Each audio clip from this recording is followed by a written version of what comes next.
बिस्मिल्लाहिर्रहमानिर्रहीम। आज का जो बच्चों हमारा टॉपिक है वो है ट्रैग्नोमेट्री की जो फंडामेंटल्स हैं उनके बारे में हमने स्टडी करना है। ठीक है, फंडामेंटल्स ऑफ ट्रैग्नोमेट्री जो है, ट्रैग्नोमेट्री की जो बेसिक्स हैं ये हम इस लेक्चर में पढ़ेंगे। ठीक है, तो ये याद रखना है कि ये जो टॉपिक है, ठीक है, अगर फॉर एग्जांपल हमारे पास नाइन्थ के बच्चे हैं, अभी जो नाइन्थ का न्यू सिलेबस है फेडरल बोर्ड का, उसमें ये इंक्लूडेड है। ठीक है, नाइन्थ के सिलेबस में भी इंक्लूडेड है। ठीक है जी, जो पुराना टेंथ का सिलेबस था, ठीक है जी, फेडरल बोर्ड का, उसमें भी था। और अभी मेरे ख्याल में जो क्योंकि पंजाब बोर्ड की जो है बुक अभी वो चेंज नहीं हुई, उसके अंदर ये इंक्लूडेड है। ठीक है, फर्स्ट ईयर का जो सिलेबस है, ठीक है, इसके अंदर उसके लिए भी ये रिक्वायर्ड है। ठीक है, फर्स्ट ईयर जो हमारे पास पुरानी जो फेडरल बोर्ड की बुक थी उसके अंदर भी ये था। ठीक है, और अभी तो हमारे पास है ही है। ठीक है, तो ये जो बेसिक चीजें मैं ये आज आपको बताऊंगा ट्रैग्नोमेट्री के जो फंडामेंटल्स हैं, जो उसकी जो बेसिक चीजें हैं वो मैं आपको बताऊंगा। ठीक है, तो ये चीज आपने नोट करनी है। ठीक है, ओके, तो ये बेटा थोड़ा सा याद रखना है, मैं बहुत बेसिक तरीके से आप लोगों को बता रहा हूं। ठीक है, तो हमारे पास ये जो ट्रैग्नोमेट्री का वर्ड है, ठीक है, ट्रैग्नोमेट्री, ट्रैग्नोमेट्री जो है ये बेसिकली हमारे पास तीन वर्ड्स का मजमूआ है। ठीक है, कितने वर्ड्स हैं हमारे पास? तीन वर्ड्स हैं। एक है ट्री, ठीक है, दूसरा है गोनी, ठीक है, और अगला वर्ड है मेट्रोन। तीन वर्ड्स हैं। ठीक है, ट्री, ट्री का मतलब होता है हमारे पास तीन, थ्री। ठीक है जी, ओके। गोनी का मतलब होता है हमारे पास एंगल, और मेट्रोन का मतलब होता है मेजरमेंट।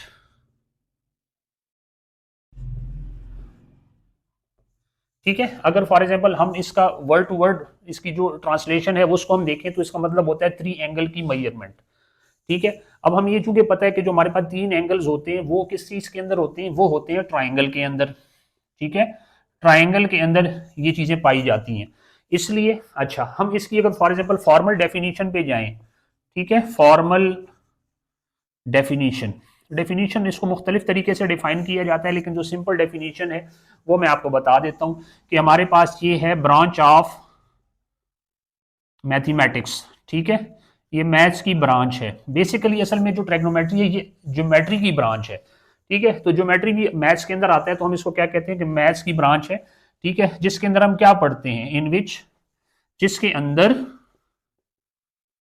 वी स्टडी अबाउट, हम पढ़ते हैं, ठीक है, ट्राइंगल्स। ठीक है जी, हम इसके अंदर ट्राइंगल्स के बारे में पढ़ते हैं। समझ आ गई? ये इसकी फॉर्मल डेफिनेशन हमारे पास हो गई है। ठीक है, अच्छा, उसके बाद देखें हमने बात यहां पे की बेटा, देखो ट्राइंगल। ठीक है, तो ट्राइंगल की मेजरमेंट, ट्राइंगल के बारे में हम इसके अंदर पढ़ेंगे। तो ट्राइंगल की क्या डेफिनेशन है, कोई बंदा बता सकता है मुझे? What is triangle? जी, जी, ट्राइंगल क्या चीज होती है? सिंपल डेफिनेशन जी। हाँ, हाँ, तो मैं आपको बता देता हूं, ट्राइंगल का मतलब होता है, ये हमारे पास होता है थ्री साइडेड पोलीगॉन। ठीक है, बहुत सारी डेफिनेशंस हैं, लेकिन सिंपल डेफिनेशन कोई भी आपसे पूछता है कि बेटा व्हाट इज ट्राइंगल, तो ट्राइंगल का मतलब होता है थ्री साइडेड पोलीगॉन। अच्छा, अभी देखो यहाँ पे एक वर्ड यूज हुआ है पोलीगॉन। पोलीगॉन का मतलब होता है मैनी साइडेड फिगर। ठीक है, मैनी साइडेड फिगर, बहुत सारी जो साइड्स हो किसी भी फिगर की तो उसको हम पोलीगॉन कहते हैं। ठीक है, तो मिनिमम हमारे पास पोलीगॉन की कितनी साइड्स हो सकती हैं? वो तीन हो सकती हैं। कितनी हो सकती हैं? तीन हो सकती हैं। ठीक है, तो तीन साइडों वाला जो पोलीगॉन होता है उसको हम क्या कहते हैं कि ये हमारे पास ट्राइंगल होती है। ठीक हो गया जी, यहां तक हमें समझ आ गई है। ये बेटा मैं आपको चीजें देखो स्टेप बाय स्टेप बता रहा हूं। ठीक है, अब हम अपने टॉपिक की तरफ जो है ना, वो हम अपने टॉपिक की तरफ जा रहे हैं, इसलिए ये चीजें मैं आपको स्टेप बाय स्टेप बता रहा हूं, आपने चीजें नोट करनी है। ठीक है, अच्छा, नेक्स्ट जो चीज है, हमें पता होना चाहिए कि भाई हमारे पास एलिमेंट्स ऑफ ट्राइंगल से क्या मुराद है? एलिमेंट्स ऑफ अ ट्राइंगल, जी, ट्राइंगल के एलिमेंट से क्या मुराद है? हमें ये पता है कि भाई ट्राइंगल के अंदर तीन साइडें होती हैं, ठीक है, और तीन उसके अंदर एंगल होते हैं, तो टोटल कितने हो गए? सिक्स। तो ये जो सिक्स हैं इनको हम कहते हैं कि ये ट्राइंगल के एलिमेंट्स हैं। ठीक है, ट्राइंगल के एलिमेंट्स, उसके अंदर होती हैं हमारे पास तीन साइड्स होती हैं बेटा। ठीक है, और उसी के अंदर तीन एंगल्स होते हैं। ठीक है, 3 एंगल्स होते हैं, तो ये टोटल कितने बने 6। तो ये जो 6 है ये क्या है, बेसिकली 6 एलिमेंट्स ट्राइंगल के कहलाते हैं। ठीक हो गया जी। अच्छा, अब ट्राइंगल को थोड़ा सा ये हम बाद में डिस्कस करते हैं, अब हम आते हैं ये एंगल के ऊपर। ठीक है जी। एंगल जो है, व्हाट इज एंगल, एंगल क्या चीज होती है। एंगल जो है असल में हमारे पास ये होता है, दो रेस का यूनियन होता है। ठीक है, it is the union of two rays. ठीक है, दो रेस का हमारे पास होता है यूनियन। ठीक है, अच्छा, यूनियन का मतलब होता है कम्बिनेशन। ठीक है जी। अच्छा, जिसका एक पॉइंट जो है वो कॉमन हो, हैविंग वन पॉइंट कॉमन, जिसका एक पॉइंट जो है वो कॉमन हो। ठीक है, और वो जो वन पॉइंट होता है वो असल में स्टार्टिंग पॉइंट होता है। ठीक है, अच्छा, इस कॉमन पॉइंट को हम कहते हैं वर्टेक्स। क्या कहते हैं इसको, वर्टेक्स। अब रेज आपको पता है, आपने ज्योमेट्री में पढ़ा हुआ है। ठीक है, हमारे पास देखो एक होती है लाइन, इस तरह देखो दोनों साइडों पे एक्सटेंड हो रही है, एरो का मतलब होता है बेटा दोनों साइडों पे ये एक्सटेंड हो रही है। ठीक हो गया जी। अच्छा, इसके ऊपर इसको हम कहते हैं ये लाइन है। ठीक है, मैं छोटी छोटी चीजें आपको आज बता रहा हूं। ठीक है, आज ये इंट्रोडक्टरी क्लास है। ठीक है, ये हमारे पास लाइन है। अच्छा, इसके ऊपर अगर मैं कट लगाऊं यूं, ठीक है, इस चीज को मैं उठा के नीचे ड्रॉ करूं तो ये क्या है, it is part of this line या पीस ऑफ दिस लाइन, या ये इस लाइन का सेगमेंट है, सेगमेंट ऑफ लाइन, जिसको हम लाइन सेगमेंट भी कहते हैं। ठीक है, line segment, part of a line. ठीक है, ओके। इसका मतलब ये होता है कि ये ना इधर एक्सटेंड हो रहा है ना इधर एक्सटेंड हो रहा है। इस एरो का मतलब ये कि इधर एक्सटेंड हो रहा है इधर भी एक्सटेंड हो रहा है। ये यहाँ पे कोई एरो नहीं लगा हुआ है, इसका मतलब ये कि ये ना इधर एक्सटेंड हो रहा है ना उधर एक्सटेंड हो रहा है। ठीक है, अच्छा, उसके बाद नेक्स्ट एक होती है रे। रे जो होता है वो एक साइड पे उसका एरो लगा होता है, दूसरे साइड पे उसका स्टॉपर होता है, मतलब ये इस साइड पे एक्सटेंड हो रहा है, इधर इसका स्टॉपर है। ठीक है, ये है मेरे पास रे। ये मैंने आपको आज रे की डेफिनेशन भी बता दी है। ठीक है, ओके। ये जरा देखिए, मेरे पास एंगल क्या है, एंगल मेरे पास असल में दो रेस का यूनियन है। देखो, एक रे ये हो गई, ठीक हो गया, और दूसरी रे जो है वो ये वाली हो गई। ठीक हो गया। अच्छा, अब ये एक पॉइंट है, इधर जरा नोट करें, ये वाला पॉइंट। ठीक है, यहां पे ये क्या, ये दोनों रेज आपस में मिल रही हैं, तो ये जो पॉइंट है ये बेसिकली कॉमन है दोनों रेज में। ठीक है जी। तो ये जो पॉइंट है, स्टार्टिंग पॉइंट, इसको हम कहते हैं कि ये इसका वर्टेक्स है। क्या है बेटा, ये वर्टेक्स है। ठीक है, तो ये मेरे पास क्या बन गया, ये एंगल बन गया। अच्छा, इसको हम नाम देने के लिए, इस फॉर एग्जांपल इसको हम कहते हैं कि ये ए है, ये जो पॉइंट है, ठीक है, ये मेरे पास ओ है, ये वाला बी है। ठीक है, तो ये जो हमारे पास एंगल बना, इसको हम इस तरीके से लिखते हैं कि एंगल ए ओ बी, ये निशान एंगल के लिए यूज करते हैं हम। ठीक हो गया। अच्छा, ये है मेरे पास एंगल की डेफिनेशन कि भाई ये हमारे पास दो रेज, उसका यूनियन होता है। यूनियन का मतलब होता है कम्बिनेशन। ठीक है जी, ओके। अच्छा, जिसका एक पॉइंट, स्टार्टिंग पॉइंट जो है वो कॉमन हो, इस रे के अंदर भी इस रे के अंदर, ये है मेरे पास एंगल। ठीक हो गया जी। उसके बाद नेक्स्ट जो हमारे पास चीज होती है, जो एंगल के बारे में हमें थोड़ा सा पता होना चाहिए, वो उसकी डायरेक्शन होती है। ठीक है जी, एंगल की जो डायरेक्शन है, एंगल जो है ये जरा नोट करें। अच्छा, इसमें एक चीज बेटा रह गई, वो मैं आपको बताता हूं। एंगल जहां से स्टार्ट होता है, फॉर एग्जांपल यहां से हम इसको स्टार्ट करते हैं, इसको हम कहते हैं कि ये इनिशियल रे है। ठीक है, ये क्या है, इनिशियल रे है या initial arm of the angle है। ठीक हो गया जी। उसके बाद जहां पे एंगल खत्म हो रहा है, इसको हम कहते हैं कि ये टर्मिनल टर्मिनल रे है। ठीक है, या terminal arm of the angle है। ठीक है, समझ आ गई बात की। और ये देखें, अब यहां से चूंकि ये एंगल शुरू हुआ है और यहां पे खत्म हुआ है, तो हम उसको यूं एरो एक दे देते हैं, तो ये हमें बताता है कि ये मेरे पास एंगल बन गया, एंगल ए ओ बी। समझ आ गई बात की जी। अच्छा, अब उसकी डायरेक्शन से क्या मुराद है, फॉर एग्जाम्पल इसके दो केसेस हैं। ठीक है, फॉर एग्जाम्पल ये मेरे पास एक रे है, ये वाली, एक मेरे पास रे ये है। अगर मैं एंगल को मैयर करूं, ठीक है, काउंटर क्लॉकवाइज, ये देखें इस तरीके से, ठीक है, घड़ी ऐसे घूमती है, हम उसके अपोजिट डायरेक्शन में जाएं यूं। ठीक है, इस तरीके से हम इसको मूव करें। ठीक है, मतलब ये कि ये मेरा इनिशियल आर्म हो, ये मेरा टर्मिनल आर्म हो, मैं मेजरमेंट कर रहा हूं काउंटर क्लॉकवाइज, काउंटर क्लॉकवाइज। ठीक है, या इसको हम एंटी क्लॉकवाइज भी कहते हैं। ठीक है, ये वाला। तो इस केस में हमारा जो एंगल होता है ये होता है पॉजिटिव एंगल। क्या होता है बेटा? ये एंगल होता है पॉजिटिव। समझ आ गई बात की जी? अच्छा, अब इसके बाद नेक्स्ट देखें, दूसरा केस क्या हो सकता है कि फॉर एग्जांपल ये मेरे पास इनिशियल आर्म है, ठीक है, और ये मेरे पास उसका टर्मिनल आर्म है, और हम एंगल की मेजरमेंट करें यूं, ठीक है, इसके अपोजिट बिल्कुल, ये क्लॉकवाइज डायरेक्शन है, घड़ी यूं चलती है, ठीक है, इस डायरेक्शन में हमारे पास ये चल रही है, तो मैं इसको कहता हूं ये मेरे पास है क्लॉकवाइज, ठीक है, क्लॉकवाइज। जी, क्लॉकवाइज जब भी एंगल आप मेजर करेंगे तो इसको हम कहेंगे कि ये मेरे पास नेगेटिव एंगल है। ये मेरे बेटा, ये सारे जो जितनी भी चीजें मैं बता रहा हूं ये बेसिक हैं और ये आपके ऑब्जेक्टिव में भी आ सकती हैं, ठीक है। तो ये मेरे पास नेगेटिव एंगल होता है, ठीक है। तो ये है मेरे पास डायरेक्शन की, एंगल कब पॉजिटिव होता है कब नेगेटिव होता है, ठीक हो गया। अच्छा, उसके बाद एक नेक्स्ट हम एक चीज जो पढ़ेंगे, ठीक है जी, वो ये है कि भाई हम अक्सर देखो ट्रिग्नोमेट्री में यूज करते हैं लफ्ज कि भाई अल्फा बीटा गैमा थीटा, ये क्या चीज होती है, हम ये चीजें क्यों यूज करते हैं एंगल को रिप्रेजेंट करने के लिए। जो नेक्स्ट हमारा क्वेश्चन है, ठीक है जी, कि why we use alpha beta gamma theta such type of symbols in order to represent angle, ठीक है जी। क्वेश्चन है बेटा मेरे पास, देखिए मैं लिख रहा हूं यहां पे। अच्छा बेटा, ये जो हमारा क्वेश्चन है, ठीक है जी, कि हम अल्फा बीटा गैमा थीटा और फाई इस टाइप के जो सिंबल्स हैं ये क्यों हम यूज करते हैं एंगल को रिप्रेजेंट करने के लिए, ठीक है।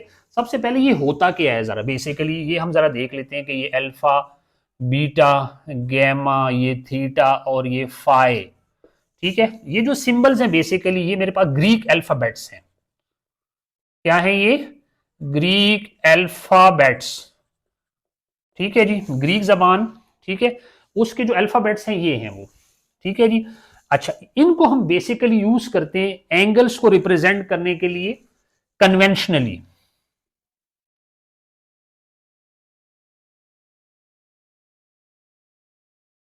ठीक है। इसमें एक टर्म आ गई है कन्वेंशन। ये कन्वेंशन से क्या मुराद है? कन्वेंशन से बेटा मुराद ये है कि भाई कुछ चीजें इस तरह होती है जिसके पीछे कोई सॉलिड रीजन नहीं होती, उनको हम कहते हैं कि ये कन्वेंशन है। फॉर एग्जाम्पल, ठीक है जी, हाँ जी, मैं किसी से पूछता हूँ हाँ बेटा आपका नाम क्या है जी, ठीक है जी, आपका क्या नाम है? आपका क्या नाम है? मिनाहिल। आपका नाम मिनाहिल है, ठीक है, ओके। तो मिनाहिल, आपका नाम मिनाहिल क्यों है? आपका नाम सलमा क्यों नहीं है? आप मुझे बता सकते हैं, ठीक है। तो इसके पीछे कोई सॉलिड रीजन नहीं है। मेरा नाम इरफान है, ठीक है, मेरा नाम असलम भी हो सकता है, ठीक है। तो कहने का इसके पीछे कोई सॉलिड रीजन नहीं है, ठीक है। तो इसको हम कहते हैं कि my name is conventionally adopted as Irfan, ठीक है जी, आपका नाम कन्वेंशनली अडॉप्ट किया गया है मिनाहिल, सलमा या जो भी एक्स वाई जेड जो भी है, ठीक हो गया, ओके। तो ये जो अल्फाबेट्स हैं इसको हमने कन्वेंशनली अडॉप्ट किया है, ठीक हो गया। अच्छा, एक वजह तो ये है। दूसरी बात बेटा ये है कि असल में हम एंगल्स को जनरलाइजेशन देते हैं, ठीक है जी।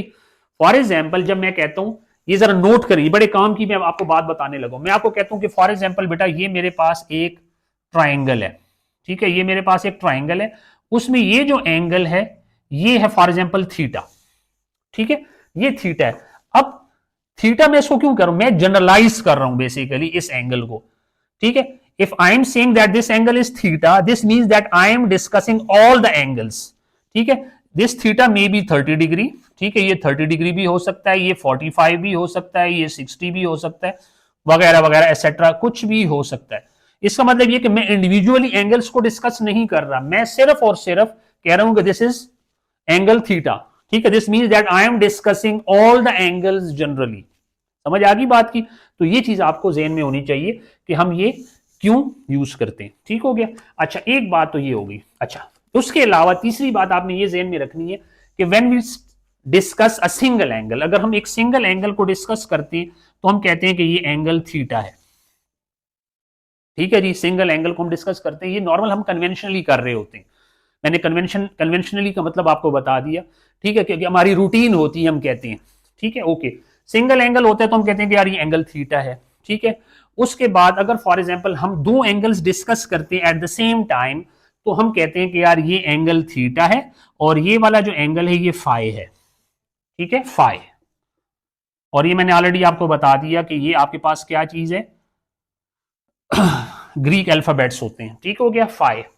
अच्छा, अगर फॉर एग्जांपल हम तीन एंगल्स डिस्कस कर रहे हैं एट द सेम टाइम, ठीक है, तो हम क्या कहते हैं, ये नोट करें जरा, एक एंगल मेरे पास अल्फा है, दूसरा मेरे पास बीटा है और तीसरा मेरे पास गैमा है। तो ये मुख्तलिफ किस्म की कन्वेंशन हम यूज करते हैं।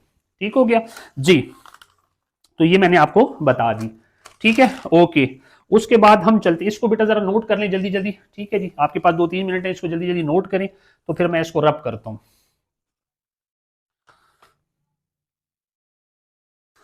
अच्छा जी, उसके बाद बेटा हमारा जो नेक्स्ट टॉपिक है जो हमने अभी डिस्कस करना है, वो है हमारे पास कि हमारे पास एंगल की टाइप्स कौन सी होती हैं। ठीक है, नेक्स्ट जो है हमारे पास है वो है टाइप्स ऑफ एंगल्स। ठीक है जी, एंगल की जो है वो टाइप्स कौन सी हैं जी। अच्छा, उसके बाद हमारे पास इसकी टोटल जो टाइप्स हैं वो 6 हैं। ठीक है, जो नॉर्मली हम स्टडी करते हैं वो 6 टाइप्स हैं जो ट्रैग्नोमेट्री में हम स्टडी करते हैं। ठीक है जी, जो पहली टाइप है बेटा वो है मेरे पास एक्यूट। जी, एक्यूट।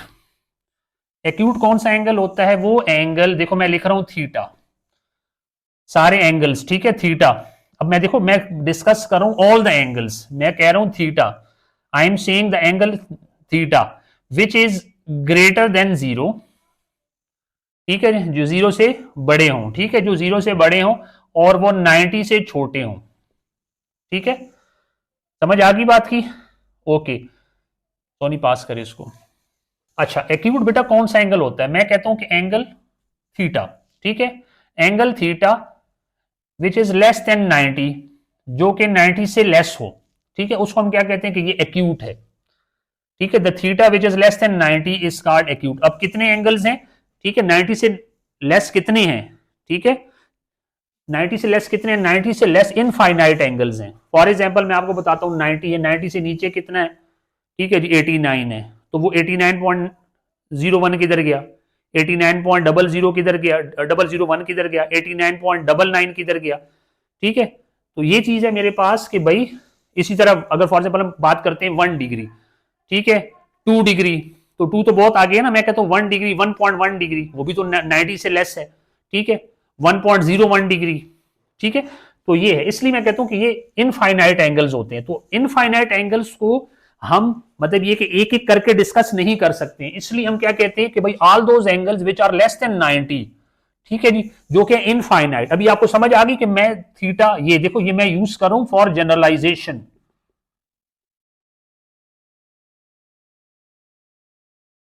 ठीक है, मैं कहता हूं कि all angles which are less than 90 is called acute. अब वो कितने हैं? वो इनफाइनाइट है, मैंने आपको बता दी, एग्जांपल्स मैंने आपको बता दिए। 2 डिग्री, 3 डिग्री, 2 और 3 बहुत आगे चला गया, 2.1, 2.1 भी बहुत आगे में, 2.01, 2.001, 2.0001। ठीक है, तो ये सारे एंगल जितने भी बन रहे हैं, ठीक है, इनफाइनाइट, ये सारे 90 से लेस हैं बेटा। तो वो एंगल्स, ठीक है, जो कि 90 से लेस होगा एक्यूट कहलाएगा। समझ आ गई बात की? ओके, दूसरी कौन सी टाइप है जी? वो है मेरे पास राइट। ये जरा नोट करें, राइट।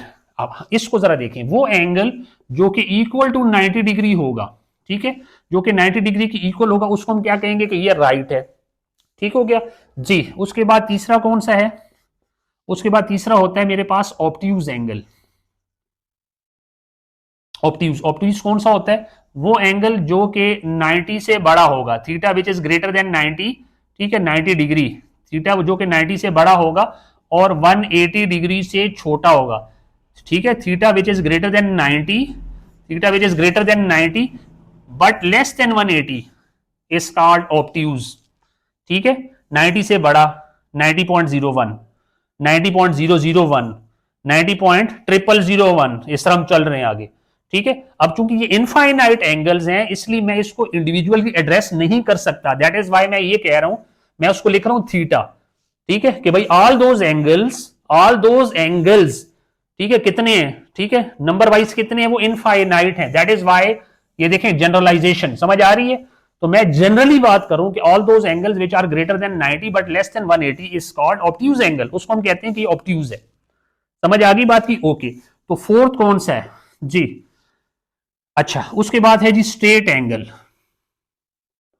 जी, स्ट्रेट, स्ट्रेट कौन सा एंगल होता है? स्ट्रेट बेटा वो एंगल होता है जो कि 180 डिग्री के इक्वल होता है। ठीक है, जो कि 180 डिग्री के इक्वल होता है, उसको हम क्या कहते हैं कि ये हमारे पास है स्ट्रेट एंगल। जी, उसके बाद नेक्स्ट कौन सा है, फिफ्थ, उसको हम कहते हैं रिफ्लेक्स एंगल। रिफ्लेक्स, रिफ्लेक्स कौन सा होता है, वो एंगल जो कि 180 से ग्रेटर होगा, theta which is greater than 180 but less then 360। ठीक है, वो एंगल जो कि 180 से बड़ा होगा और 360 से छोटा होगा, उसको हम क्या कहते हैं, रिफ्लेक्स। ये भी मैं आपको बताऊं कि ये भी इनफाइनाइट एंगल्स हैं, that is why I am taking theta over here. ठीक है, क्योंकि theta is generally representing all those angle which are in between this interval 180 और 360 के बीच के जितने भी एंगल हैं उनको जनरली मैं क्या कह रहा हूं कि वो थीटा है, वो सारे इसके बीच के एंगल्स हो सकते हैं। ठीक है, तो ये है मेरे पास रिफ्लेक्स जी। और जो इसकी लास्ट है वो है मेरे पास कंप्लीट एंगल। ठीक है, कंप्लीट एंगल, कंप्लीट एंगल कौन सा होता है जी, theta which is equal to 360 degree, इसको हम कहते हैं कि ये हमारे पास है कंप्लीट एंगल। ठीक हो गया जी, तो ये है मेरे पास बेसिकली टाइप्स ऑफ एंगल। ठीक है जी। जी अच्छा जी, अब हमने देखो बेटा एंगल्स के बारे में थोड़ा सा हमने पढ़ लिया, अभी हम दोबारा अपने जो ट्राइंगल वाला टॉपिक है, क्योंकि हम ट्राइग्नोमेट्री में ट्राइंगल को डिस्कस करते हैं जी, अब हम उसमें उसकी टाइप्स को जरा देखते हैं कि भाई हमारे पास टाइप्स जो है इसकी कौन सी है। जी, कोई मुझे बताएगा कि टाइप्स ऑफ ट्राइंगल। जी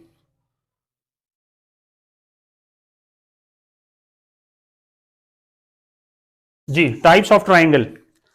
अच्छा, आपको मैंने बताया कि ट्राइंगल के 6 एलिमेंट्स होते हैं। ठीक है, उसके अंदर 3 साइडें आती हैं और 3 उसके अंदर एंगल्स आते हैं। ठीक है जी, तो ये बेटा बात याद रखनी है कि हमारी, ये जरा नोट करें कि टाइप्स ऑफ ट्राइंगल जो है वो 2 तरह की हैं। ठीक है, with respect to angles, with respect to angles या with respect to angle, triangle की 3 टाइप्स हैं। ठीक है, और with respect to sides, triangle की 3 टाइप्स हैं। ये जरा नोट करें। ठीक है जी, ट्राइंगल की अगर हम टाइप्स की बात करते हैं, ठीक है, तो हम करते हैं कि भाई विद रिस्पेक्ट टू एंगल उसकी 3 डिवीजन करते हैं, विद रिस्पेक्ट टू साइड्स उसकी 3 डिवीजन करते हैं जी। सबसे पहले हम डिस्कस करते हैं विद रिस्पेक्ट टू एंगल्स जी। अच्छा जी, एंगल के हिसाब से जी, अब मैं लिख रहा हूं, देखो नोट करें जरा जी, types of triangle with respect to angles. Angle के हिसाब से ट्राइंगल की कितनी टाइप्स होती हैं। ठीक है जी। जी, तो ये होती हैं 3, कौन कौन सी होती हैं बेटा जी, नंबर 1 जिसको हम कहते हैं एक्यूट एंगल्ड ट्राइंगल। ठीक है, इस तरह भी लिख सकते हैं। ठीक है जी, आप इसको प्रॉपर भी लिख सकते हो। ठीक है, ट्राइंगल के स्पेलिंग से। ठीक है जी, एक्यूट एंगल ट्राइंगल। ठीक है जी, एक्यूट एंगल ट्राइंगल कौन सी होती है, वो ट्राइंगल जिसके अंदर तीनों एंगल्स एक्यूट हों, ऑल एंगल्स एक्यूट, जिसके अंदर तीनों एंगल्स जो है हमारे पास वो एक्यूट हों, उसको हम कहते हैं कि एक्यूट एंगल ट्राइंगल है जी।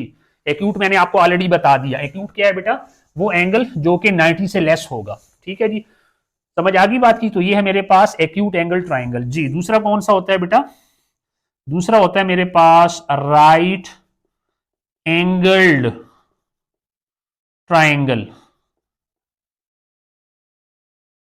जी।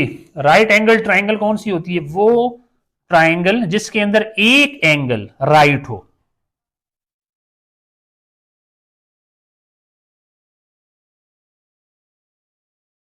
One angle should be right, उसके अंदर एक एंगल जो है वो राइट। अब राइट की डेफिनेशन मैं ऑलरेडी आपको बता चुका हूं कि वो एंगल जो कि 90 के इक्वल होता है उसको हम कहते हैं कि ये राइट एंगल होती है। अच्छा, ये जो डेफिनेशन है ये वाली, इसको हम थोड़ा सा बाद में दोबारा भी डिस्कस करते हैं। ठीक है, राइट एंगल ट्राइंगल की डेफिनेशन। ठीक हो गया, इसको हम थोड़ा सा बाद में भी डिस्कस करते हैं। ओके, समझ आ रही है ना सबको, ओके चलें आगे। अच्छा, तीसरा जो है देखो बच्चों, हमारे पास अगला जो है वो है हमारे पास obtuse angle triangle. Obtuse angled triangle, हमारे पास एक ऐसा ट्राइंगल, ठीक है, जिसके अंदर एक एंगल ऑब्ट्यूज हो। ऑब्ट्यूज मैंने ऑलरेडी आपको बता दिया, ऑब्ट्यूज क्या होता है, वो एंगल जो कि 90 से ग्रेटर हो, 180 से लेस हो, ठीक है जी, जिसके अंदर one angle should be obtuse, ठीक है जी। ऑब्ट्यूज कौन सा होता है, जो कि 90 से ग्रेटर हो और 180 से लेस हो। समझ आ गई बात की। तो ये मेरे पास बेटा है types of triangle with respect to angles, ठीक है जी, ट्राइंगल की types with respect to angles, angle के हिसाब से उसकी ये 3 टाइप्स हैं जी। उसके बाद हम नेक्स्ट पढ़ते हैं types of triangle with respect to sides. समझ आ रही है सबको?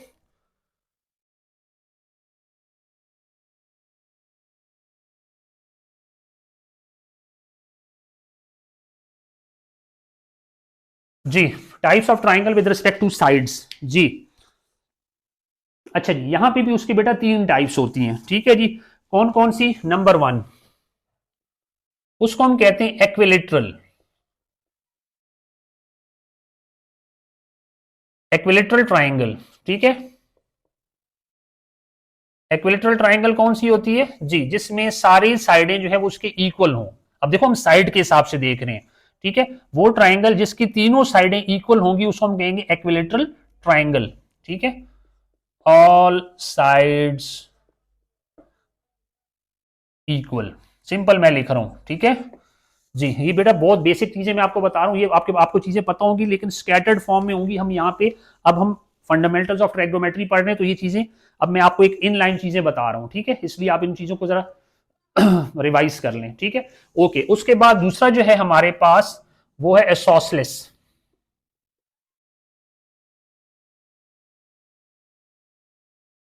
जी, अगली जो टाइप है वो है एसोसलेस। एसोसलेस वो होता है जिसके अंदर 2 साइडें इक्वल होती हैं, ठीक है।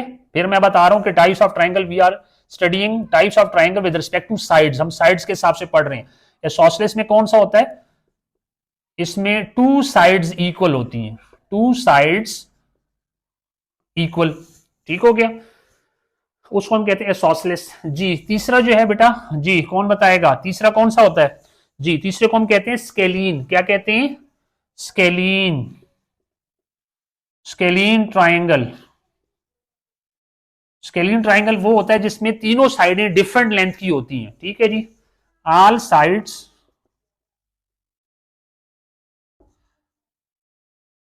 डिफरेंट, ठीक है। ये है मेरे पास स्केलीन ट्राइंगल, ठीक हो गया। तो ये है मेरे पास types of triangle with respect to sides. समझ आ गई बात की? ओके, अब मैंने यहां पे आपको एक बात बताई कि मैं आपको बताऊंगा कि राइट एंगल ट्राइंगल की जो डेफिनेशन है, एक तो मैंने आपको ये बता दिया कि भाई वो ट्राइंगल राइट होती है जिसमें एक एंगल वो राइट हो, ठीक है। ये अभी हमने छोटी क्लास की डेफिनेशन पढ़ ली है, ठीक है। अच्छा, इसमें हम देखेंगे यहां पे जो हम डेफिनेशन यूज करेंगे ट्रैग्नोमेट्री में राइट एंगल ट्राइंगल की, ठीक है जी, वो क्या है। हम जी new definition of right angled triangle. बेटा ये नोट करें, बहुत कीमती बात बताने लगा हूं आपको, ठीक है जी। अच्छा, वो ट्राइंगल हमारे पास राइट होती है जिसके अंदर हाइपोटेन्यूज का स्क्वायर इक्वल हो जाए बेस के स्क्वायर के प्लस परपेंडिकुलर के स्क्वायर के, ठीक है। वो ट्राइंगल राइट होती है जिसके अंदर हाइपोटेन्यूज का स्क्वायर इक्वल हो जाए बेस के स्क्वायर के प्लस परपेंडिकुलर के स्क्वायर के। ये एक डेफिनेशन है, ठीक है जी, नंबर 1। सर ये क्या चीज है? इसको हम क्या कहते हैं? इसको हम कहते हैं ये पाइथागोरस थ्योरम है, ठीक है जी। इसको हम क्या कहते हैं? ये पाइथागोरस थ्योरम है, या इसको हम क्या कह सकते हैं? पाइथागोरियन थ्योरम भी इसको कहते हैं। अच्छा, तो अगली बात हम ये कह सकते हैं कि that triangle is called right angle triangle in which Pythagoras theorem holds, ठीक है। क्या डेफिनेशन है? That triangle is called right in which Pythagoras theorem holds. समझ आ गई बात की? अच्छा, अब फॉर एग्जाम्पल कोई आपसे पूछ लेता है कि भाई व्हाट इज पाइथागोरस थ्योरम, तो पाइथागोरस थ्योरम होता है बेटा कि भाई हाइपोटेन्यूज के स्क्वायर वो इक्वल हो जाए बेस के स्क्वायर प्लस परपेंडिकुलर के स्क्वायर के। ये हमने ऑलरेडी छोटी क्लास में भी चीजें पढ़ी हुई हैं, ठीक है। ये हमारे पास फॉर एग्जांपल एक ट्राइंगल है, ठीक है, ओके, ये ए है, ये बी है, ये सी है, ठीक हो गया जी। जो सबसे बड़ी साइड होती है ये हाइपोटेन्यूज है। अभी मैं उस हिसाब से नहीं बता रहा हूँ, थीटा के हिसाब से नहीं बता रहा, मैं वैसे आपको जनरली चीजें बताता हूँ, ठीक है। जो बड़ी साइड होती है याद रखना है कि ये हमारे पास क्या होती है, ये हाइपोटेन्यूज होती है, ठीक है, ओके। अब जो बाकी दो साइडें होती हैं, ठीक है, उसको आप एक को परपेंडिकुलर कह दें, दूसरे को बेस कह दें, कोई मसला नहीं। अगर आप इसको परपेंडिकुलर कर दें, ठीक है जी, इसको बेस कर लें, वो भी हो सकता है, क्योंकि देखो ये आपस में सम है, ठीक है। इसको आप पी को इधर कर दो, बी को इधर कर दो, तो कोई इशू नहीं है, ठीक है, ये याद रखना है, ठीक है। अच्छा, इसके बारे में हम मजीद आगे पढ़ेंगे, लेकिन मैं आपको अभी जनरल चीजें बता रहा हूं, जो चीजें, जो इन्फॉर्मेशन मेरे पास अवेलेबल है, जो चीजें मैंने आपको बताई हैं, उस हिसाब से हम इसको चीजों को पढ़ रहे हैं, ठीक है। तो हमारे पास राइट एंगल ट्राइंगल की डेफिनेशन क्या है कि भाई हमारे पास वो ट्राइंगल राइट होती है in which Pythagoras theorem holds, that triangle is called right in which hypotenuse square is equal to base square plus perpendicular square, ठीक है। ये बात होगी। तीसरी बात हम ये कह सकते हैं कि भाई फॉर एग्जाम्पल, अगली बात हम ये कह सकते हैं कि that triangle is called right. अभी आपको नहीं पता कि भाई इसमें बेस कौन सा है, परपेंडिकुलर कौन सा है, हाइपोटेन्यूज कौन सा है, ठीक है जी। सिर्फ इतना आपको पता होगा कि भाई जो बड़ी साइड होती है वो हाइपोटेन्यूज कहलाती है। अच्छा, that triangle is called right in which sum of, देखो, sum of squares of any two sides, sum of squares of any two sides is equal to square of the third side is called right angle triangle, ठीक है। दोबारा बता रहा हूं, that triangle is called right in which sum of squares of any two sides is equal to square of the third side is called a right angled triangle। समझ आ गई बात की? तो ये तीन बातें आपने ज़हन में रखनी है, ठीक हो गया जी। That triangle is called right in which Pythagoras theorem holds, ठीक है। That triangle is called right in which hypotenuse square is equal to base square plus perpendicular square, ठीक हो गया। That triangle is called right in which sum of squares of any two side is equal to square of the third side is called right angle triangle. तो ये तीन तरह की definition हमें यहां पे समझ आती है, ठीक हो गया जी। जी ओके, ये बेटा नोट कर लें जल्दी से।